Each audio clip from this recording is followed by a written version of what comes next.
самом деле это очень простой вопрос. Негизи бул жөнөкөй эле суроо. Бир күнү буга чейин курчап келген жашоодо эмес, дайыма эңсеп, кыялданып келген жашоодо жашаарыңа ишенесиңби? Өзүң ишенесиңби? Жеңишиң керек болгон эң башкы душман сен өзүңсүң. Эгер ичиңде душман жок болсо, сыртыңдагы бир дагы душман коркунуч жаратпайт. Көпчүлүк адам көңгөн чөйрөсүнөн чыкпай жашап келет. Өсүүнү, жаңы нерсе үйрөнүүнү токтотот.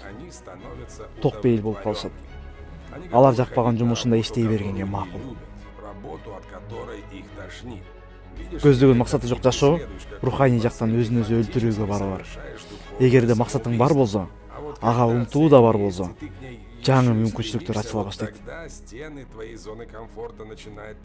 Өзүң билбеген таланттарың пайда боло баштайт. Болуп жаткан кыйынчылыктарды мүмкүнчүлүк катары карай албасаң, эч качан ийгиликтүү боло албайсың. Кыйынчылыктар менен достошсоң, сага жардам бере баштайт. Турган жериңден баргың келген жерге жеткенге көмөктөшөт. Кыйынчылыктардан качпа. Кабыл ал. Баары артта калат. Тарыхка, тажрыйбага айланат. Өзүңдү мажбурлап болсо да аткар. Идеалдуу болгонго милдеттүү эмессиң. Түшүнүп атасыңбы? Ар бирибиз ырларыбызды чыгарышыбыз керек болчу.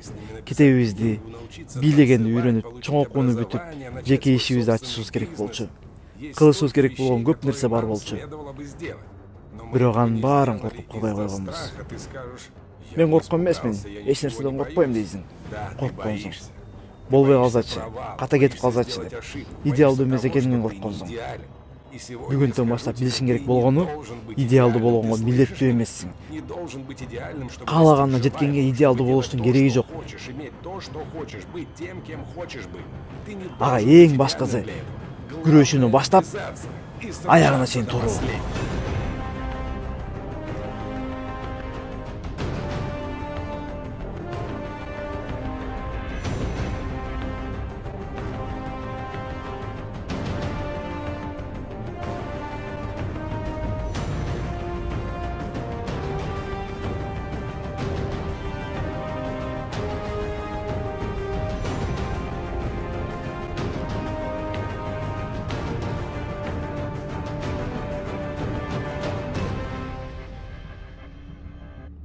Которгон жана үн коштогон аксакал.